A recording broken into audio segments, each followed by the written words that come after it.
ಚಿನ್ನದ ದರ ಏನೇ ಏರ್ತಾ ಇದೆ ನೋಡಿ, ಅದು ಬೀಳೋ ಹಾಗೆ ಕಾಣಿಸ್ತಾನೆ ಇಲ್ಲ.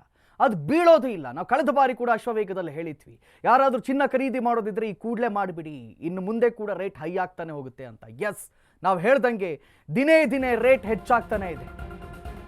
ಬೆಳಿಗ್ಗೆ ಇಳಿದಿದ್ದಂಥ ಚಿನ್ನದ ಬೆಲೆ ಈಗ ದಿಢೀರ್ ಇಳಿಕೆ ಆಗಿದೆ, ಏರಿಕೆ ಆಗಿದೆ. ಚಿನ್ನದ ಜೊತೆಗೆ ಬೆಳ್ಳಿ ಬೆಲೆಯೂ ಕೂಡ ಭಾರಿ ಏರಿಕೆ ಕಾಣ್ತಾ ಇದೆ.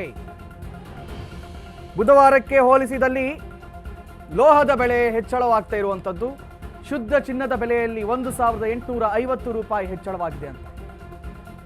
ಸದ್ಯ 10 ಗ್ರಾಂ ಶುದ್ಧ ಚಿನ್ನದ ಬೆಲೆ 1,40,310 ರೂಪಾಯಿ. ಬೆಳ್ಳಿ ಬೆಲೆಯಲ್ಲಿ ಇಂದು ಕೂಡ 5,000 ರೂಪಾಯಿ. ಬೆಳ್ಳಿ ನೋಡ್ರಿ, ಕಾಂಪಿಟೇಷನ್ ರೇಸ್ ಅಂದ್ರೆ ಹಿಂಗಿರಬೇಕು. ನಾನು ಚಿನ್ನ ಏನಾದರೂ ಮಾಡಿ ಓವರ್ಟೇಕ್ ಮಾಡ್ಕೊಂಡು ಹೋಗ್ತೀನಿ ಅಂತ ಬೆಳ್ಳಿ ಓಡ್ತಾ ಇದೆ. ಇವತ್ತು ಮತ್ತೆ 5,000 ರೂಪಾಯಿ ಹೆಚ್ಚಾಗಿದೆ ಅಂತೆ. ಸೊ ಚಿನ್ನ ಖರೀದಿಸುವವರು ಆದಷ್ಟು ಬೇಗ ಖರೀದಿಸಿ. ಯಾಕಂತ ಹೇಳಿದ್ರೆ ಇದು ಹೆಣ್ಣು ಹೆತ್ತವರಿಗೆ ಈ ಕಷ್ಟ ಬಹಳ ಸ್ಪಷ್ಟವಾಗಿ ಅರ್ಥ ಆಗುತ್ತೆ.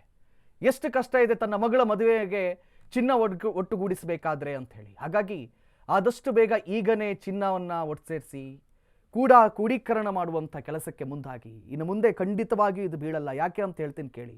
ಭಾರತದ ಚಿನ್ನದ ಆಲ್ಮೋಸ್ಟ್ 90% ಆಫ್ ದ ಏನು ತನಿಖೆ ಗಣಿಗಳೇನಿವೆ ಅವೆಲ್ಲವೂ ಕೂಡ ಬರಿದಾಗ್ಬಿಟ್ಟಿವೆ, ಖಾಲಿಯಾಗ್ಬಿಟ್ಟಿದೆ. ಇದುವರೆಗೆ ಬೇರೆ ಬೇರೆ ಭಾಗಗಳಿಂದ ರಫ್ತು ಮಾಡಿಕೊಳ್ಳಲಾಗ್ತಾ ಇತ್ತು ಭಾರತಕ್ಕೆ.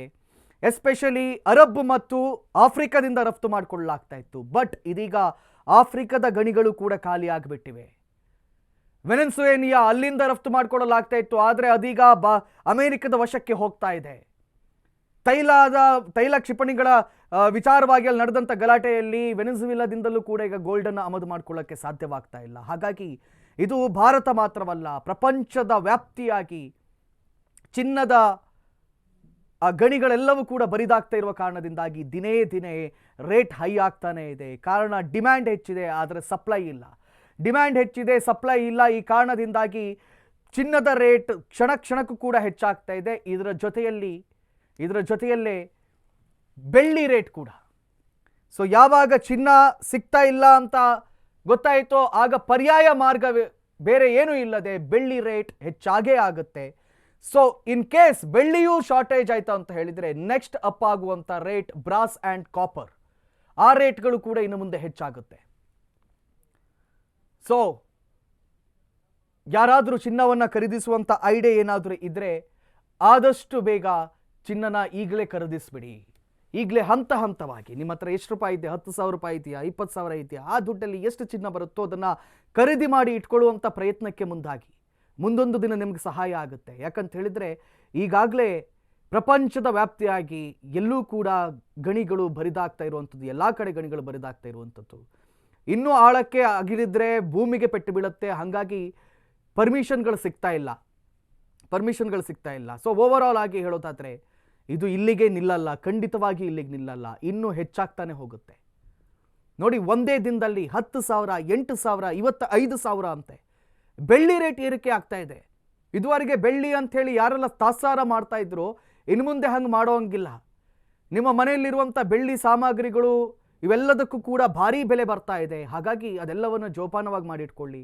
ಸಹಜವಾಗಿ ಹೆಚ್ಚಿನವ್ರ ಮನೆಯಲ್ಲಿ ಈ ಬೆಳ್ಳಿನೆಲ್ಲ ಕೇರ್ಲೆಸ್ ಮಾಡೋದಿರುತ್ತೆ. ಬೆಳ್ಳಿಯ ಸಣ್ಣ ಪುಟ್ಟ ಸಾಮಾನುಗಳಕ್ಕೇನು ಬೆಲೆ ಇಲ್ಲ ಅಂಥೇಳಿ. ನೋ, ಇನ್ನು ಮುಂದೆ ಅದಕ್ಕೂ ಕೂಡ ಬೆಲೆ ಬರ್ತಾ ಇದೆ. ಬೆಳ್ಳಿ ಬೆಲೆಯಲ್ಲಿ ಕೂಡ ತುಂಬ ಏರಿಕೆಗಳಾಗ್ತಾ ಇರುವಂಥದ್ದು. ಆಬ್ವಿಯಸ್ಲಿ ನೋಡಿ, ಈ ಮೊದಲಿಂದಲೂ ಹಾಗೆ ಯಾವಾಗ ಒಂದು ಲೋಹದ ಸಪ್ಲೈ ಖಾಲಿ ಆಗುತ್ತೋ ಆಗ ಮತ್ತೊಂದು ಲೋಹದ ಡಿಮ್ಯಾಂಡ್ ಕೂಡ ಹೆಚ್ಚಾಗುತ್ತೆ, ಸಪ್ಲೈ ಕೂಡ ಹೆಚ್ಚಾಗಬೇಕಾಗುತ್ತೆ. ಸೊ ಇಲ್ಲ ಆಗ್ತಾ ಇರುವಂಥದ್ದು ಕೂಡ ಅಷ್ಟೇ. ಪ್ರಪಂಚಕ್ಕೆ ಎಷ್ಟು ಗೋಲ್ಡ್ ಬೇಕೋ ಅಷ್ಟು ಗೋಲ್ಡ್ ಲಭ್ಯವಾಗ್ತಾ ಇಲ್ಲ. ಹಾಗಾಗಿ ಅದಕ್ಕೆ ಪರ್ಯಾಯವಾಗಿ ಇರುವಂಥ ಮತ್ತೊಂದು ಲೋಹ ಯಾವುದು ಅಂತ ಕೇಳಿದರೆ ಅದು ಬೆಳ್ಳಿ ಮಾತ್ರ. You might be ask platinum ಅಥವಾ ಇನ್ಯಾವುದೇ ಇರ್ಬೋದು, ಅದಕ್ಕೆ ರೀಸೇಲ್ ವ್ಯಾಲ್ಯೂಗಳಿಲ್ಲ. ರೀಸೇಲ್ ವ್ಯಾಲ್ಯೂ ಹೆಚ್ಚಾಗಿರುವಂಥದ್ದು ಚಿನ್ನ ಮತ್ತು ಬೆಳ್ಳಿಗೆ ಮಾತ್ರ. ಹಾಗಾಗಿ ಬೆಳ್ಳಿ ಯಾವಾಗ ಚಿನ್ನದ ಸಪ್ಲೈ ಅನ್ನುವಂಥದ್ದು ಈಗ ತುಂಬ ಕಡಿಮೆ ಆಗ್ತಾ ಇದೆ. ಹಾಗಾಗಿ ಅದಕ್ಕೆ ಪರ್ಯಾಯವಾಗಿ ಬೆಳ್ಳಿಯ ಬೆಲೆ ಕೂಡ ಇದೀಗ ಹೆಚ್ಚಾಗ್ತಾ ಇದೆ. ಚಿನ್ನದ ಬದಲಿಗೆ ಇನ್ನು ಮುಂದೊಂದು ಕಾಲ ಬರುತ್ತೆ. ಅಟ್ಲೀಸ್ಟ್ ನಾವು ಹೆಚ್ಚು ದೂರ ಇಲ್ಲ, ನನ್ನ ಪ್ರಕಾರವಾಗಿ ಅರೌಂಡ್ ಒಂದು 50 to 60 ಇಯರ್ಸ್ ಅಷ್ಟೇ ಚಿನ್ನದ ಪ್ಲೇಸನ್ನು ಬೆಳ್ಳಿ ರಿಪ್ಲೇಸ್ ಮಾಡಿಬಿಡುತ್ತೆ. ಯಾಕಂತ ಹೇಳಿದ್ರೆ ಇನ್ನು ಮುಂದೆ ಚಿನ್ನ 1 ಗ್ರಾಮ್ ಆಗಿಯೋದು ಕೂಡ ಭೂಮಿಯಿಂದ ಸಿಗೋದು ಕೂಡ ಕಷ್ಟ ಆಗಿಬಿಡುತ್ತೆ.